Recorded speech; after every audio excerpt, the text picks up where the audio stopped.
What happened the last few days was there was a storm in the middle of the United States, and it was a very odd storm because it really looked like a very long finger, I would say, about as wide as long as the Mississippi River, all the way from the north to the south.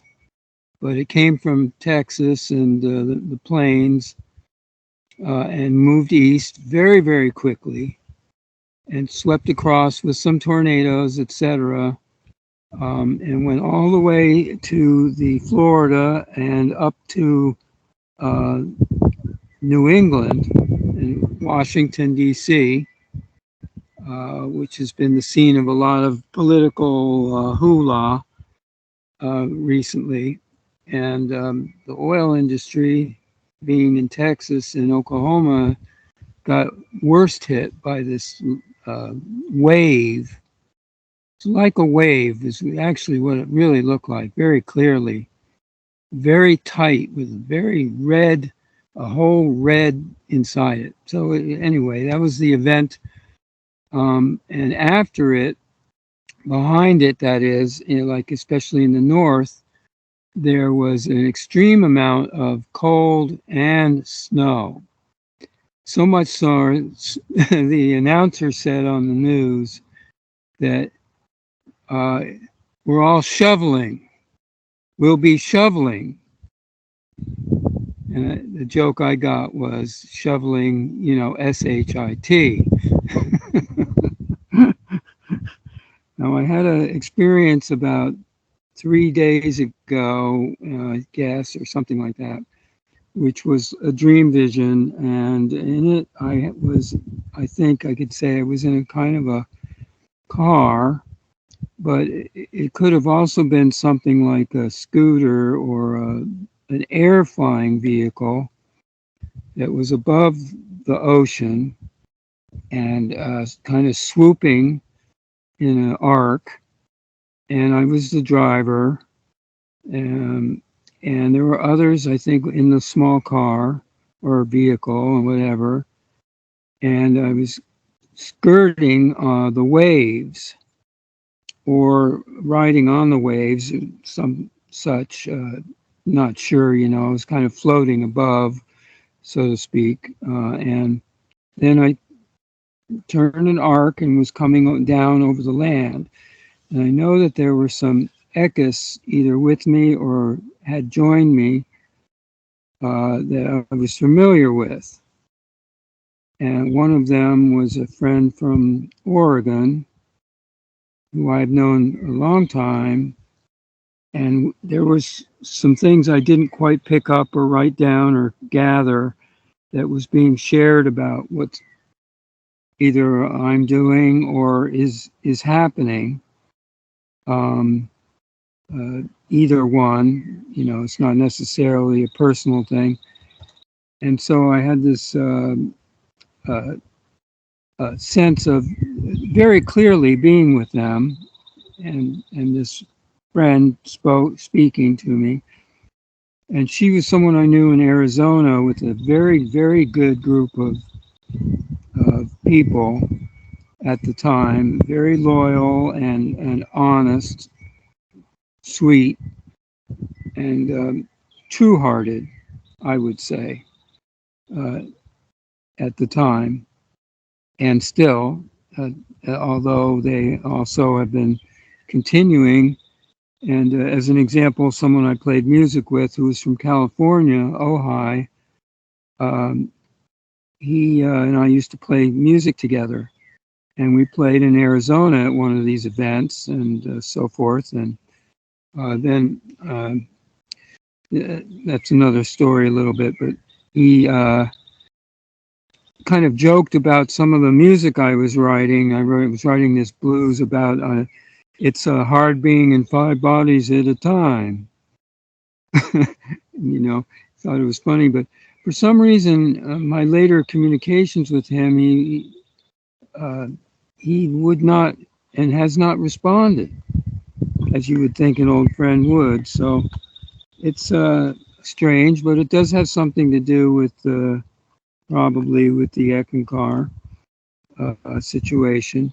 And the other thing that happened in this dream vision was I heard Harold's voice, or and he was saying that he didn't like being put up on the pedestal of a savior, and he just said that. That's all he said. I don't really like that. I don't like something like that. And so there's definitely some motion in regards to what's going on there, and what's going on in the whole of it. Also, that would be with all of the religious, spiritual things, and groups and metaphysical, whatever word we have for all of that, and this change, a wind of change, which is an old term that was used, and as I was saying, this wind came after the storm blew through, and there was very high winds, and kind of a little bit intense, but nothing dangerous. Still, now today I have the bells ringing, and the birds are, I've been feeding the birds, and we have a plethora of birds because all the trees have been knocked down here. And there's this experience of feeding them, and having feeders that the squirrels can't get at, a little bit of a challenge. And at the same time, there's a large group of the birds here. It's almost springtime, and all of that is going on. Okay, so the only thing I want to say otherwise has to do with this idea I came up with, and I sent it to Val this morning. You tell me if you want me to say anything about it. I was creating, that is, Val, if you read it, I think you probably did. And also we've made steps in getting the Skype in both computers in the house. So it's kind of a new step here with the communications with the new you and the people here and myself. And also that last night I had a conversation with Eric, and I on that line I wrote down the experiences Eric had, which are very interesting, 2 of them.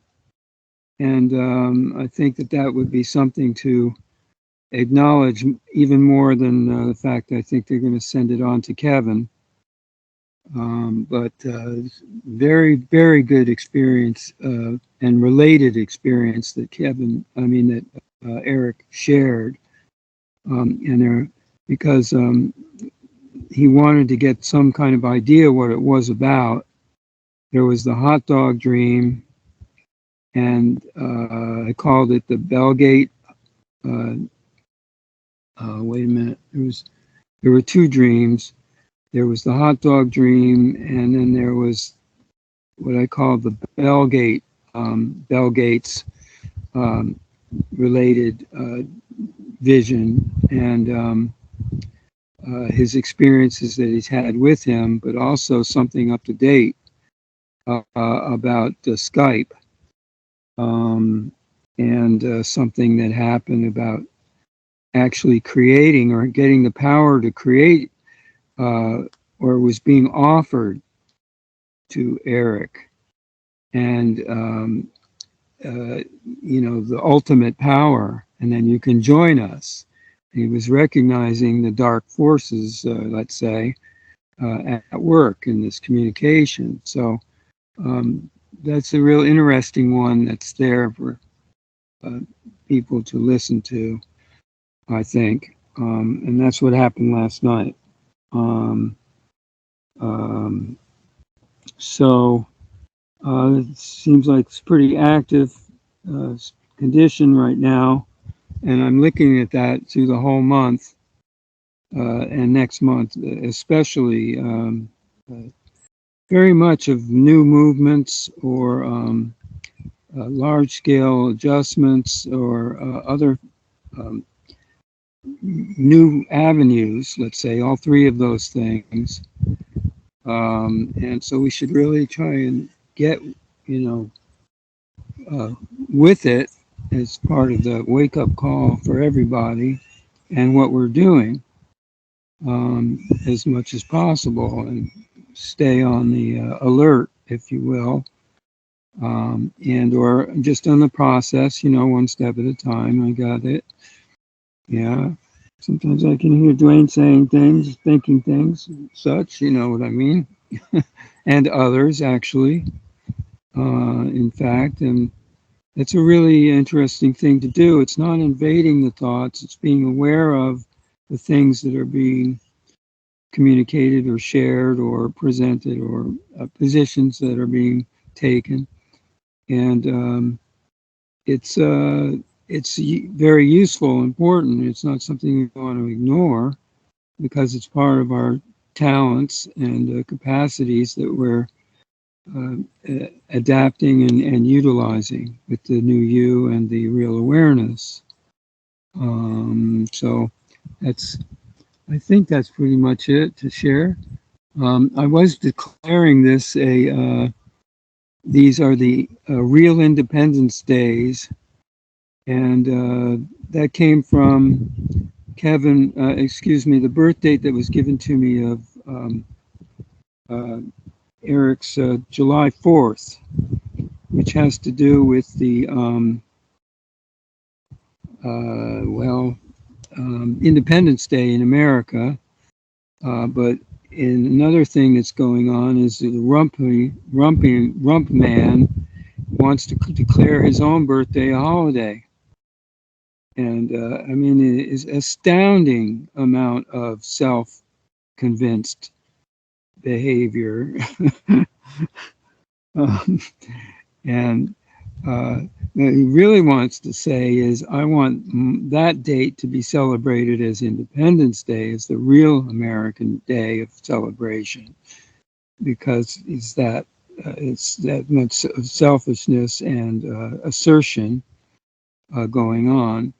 But my estimate was also that there's another whole set of things that has nothing to do with those political, business, and religious, or any of those national, international diaries, because what we're saying is really that we're declaring ourselves, personally we may, independent, and also make that available to anyone else of themselves, not as a group celebrating our group at all.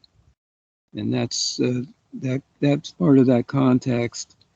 But also to make it kind of fun, we could do I'm doing or thinking about just letting people know and directing towards some kind of a difference in our acknowledgement and our recognitions, and the presentation of the new you reality, or the true reality, that is. And so that's that one.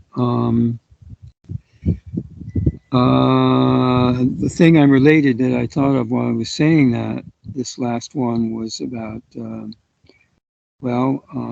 don't know how close we are, but I think that we're very close to a certain date that relates to Mr. D.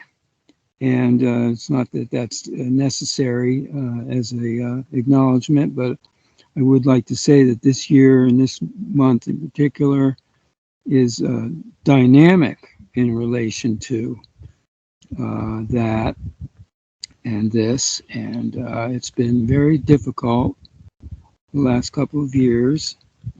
It's been building up to this whole thing, and of course the counter position, or the counterbalance that is in place. We live in the bipolar duality dimension, and here, and so these things are naturally going to be part of the whole process.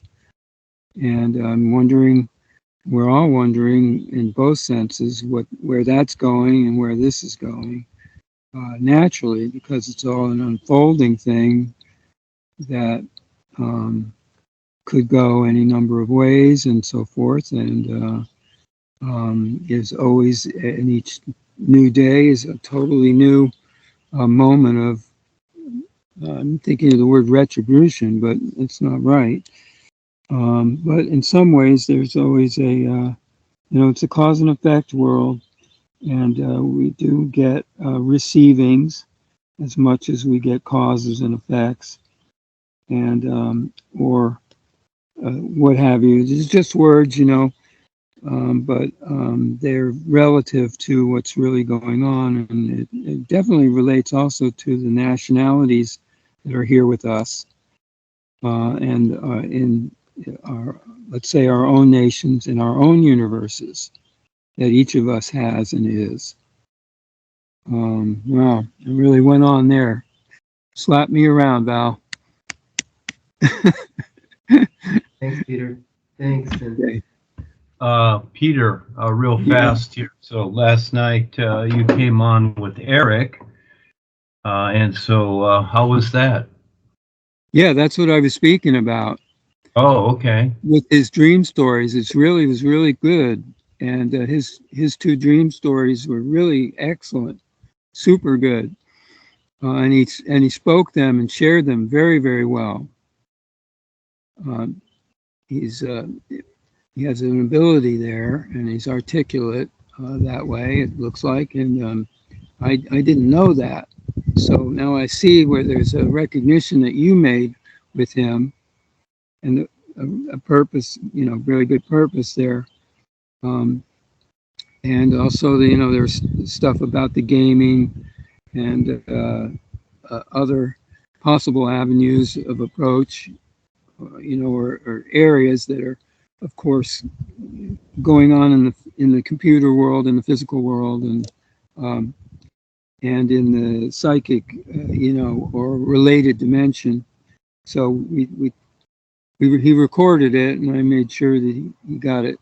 And so, yeah, no, thank you so much for showing up. Yes, please do. You're welcome to come each week. And yeah, the experiences are very good. So does Phil. Phil has one too. Phil is back east like you, so it's 3 hours different. So when you kids get on here, it's midnight for you. So Phil's back there on the East Coast too. Anyway, I want to say happy day to you. I think I'm a little bit ahead of it, but that's a funny thing coming up. But this year is particularly very unusual because of the position, let's say the astrological position. Saturn has been in that sign for a couple of years, as it does. Satan, or another name for it, and playing its games, and it's very serious and conservative and literal minded and domineering and all of that type of stuff. And restrictive. It's representing the local systematic restrictions, which are necessary in order for things to exist here and to be. That it has to be that controlled module naturally. Obviously nothing can grow without a sense of control. And plants, as an example, all under that, under that law. So it's not all negative at all, but that's the whole point. It's all misunderstood, as you've mentioned as well, and it can be hard to decipher things because of every personal point of view, which we all have. I have, and have a very literal, sometimes, determination, because I know that my history does relate to this political national thing, most definitely. and that's a history, so it doesn't mean I have to go anywhere further with it. And I was thinking, um, uh, this idea of independence, and then the song, what's love got to do with it, or what's rump got to do with it? Absolutely nothing. Like war, another song. And I'll say I add the eve of destruction and in the year 2525. It's kind of a soundtrack of this whole thing. There's a number of other songs, because we were listening to them in the 60s as the most dynamic, during that time where there was a war and there was all this political retributions and so forth, and etc. And then, of course, there was also this so-called the hippie Woodstock, and science tech developments in the movies and music, etc. Also, and but also what they were doing with agriculture and the biology and creating weather, HARP, and all that other stuff. The psychic dementia, psychedelic, and blah blah blah.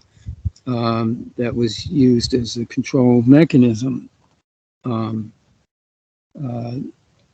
so it's all, very much in the history that I experienced in one way or the other, or got away from, because I basically kind of chose to go away from all of that. And I mean, I didn't do any of it, as an example, generally speaking. Work for the system or not. Yeah, I mean, I did some, of course, we all did, but I meant is, I didn't really want to follow any of those paths. That was the time when the Eckankar and Paul and Rebazar writing and so forth, and the sound of music. So I was thinking there was a complaint, slight complaint on DUANE, so I'll share that one. That your movies that you selected for them to see weren't necessarily poignant for these people in the call. That's neither here nor there. It just meant that they mentioned it. And I was thinking, I shared with them the movie Chronos, 1957, and The Day the Earth Stood Still, and Forbidden Planet, because they demonstrate either the alien or the technology. 2001 is another one in that module group.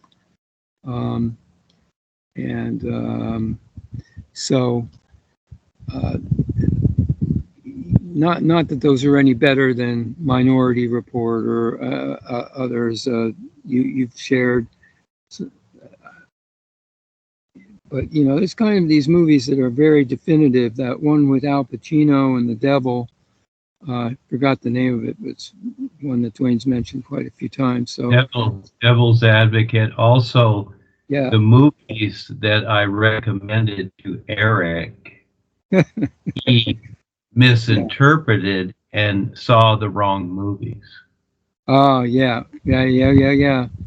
It's hard to get through. I'm amazed that none of these guys, it seems like, even know that these movies exist, which is really worrisome, or generally speaking, that shows the level that they were able to rewrite history, not present the real history, and erase these cognitive vehicle movies. So that people don't, and also music, they've killed all of the major artists. The Big 12, I'd say, they've all been murdered or taken out. And it's quite incredible, really. Oh yeah, we'll honor them because they died, and or that they were great in what they did. But there's very few that have lived. Bob Dylan his movie is the most popular movie out there right now. It's on a biography about him, A Complete Unknown. And it's interesting because he's a survivor. That's something that, well, I'd say the Jewish people are very good at doing compared to others. You know, I could think of George Burns and others that have lived to be 100 and so forth, and you know, that kind of survival. And you know, so Bob is up there, and I think he's born in 1940. And, yeah, so that's all that kind of historical referencing, but not necessarily that. I don't know. I haven't seen that movie. I did watch a movie called Rush, which is about the car racer, and the James Hunt is the English, and the Austrian, forgot his name. They were in a heavy competition for 5 or 6 years in the Formula One, and it's interesting about how they dealt with it, with injuries and with competition and their lifestyles, because each one took a very different avenue, and so you know, in that sense, but it just related to me because of something personal that happened back in 1970, 71. I went to a racetrack, Watkins Glen in New York, and I remember this funny thing that my brother made me drive home from the racetrack without telling me that this is a very high-end speed trap. So he gets me in the car instead of him driving, and I got a ticket, as far as I remember. We got pulled over. You know, that's the kind of, and my brother is very much supportive of the reptilian political position. Well, so I call it reptilian, and you know, redneck, republic people. So I guess I'm on the other side, but I actually don't. I'm keep trying to talk with them about it because I have no side to take. I'm trying to show them the universal side, middle or high, a high position, and they, you know, they don't really even talk anything about it. They always, you know, got the program all in front of their face. They can't see through, you know, can't see nothing. And that's a dark situation. I could say that doesn't make me too happy, but all right, doesn't matter. It's all the tests in time. Yeah. And that's why I think this year what's coming through. Thank you, Val.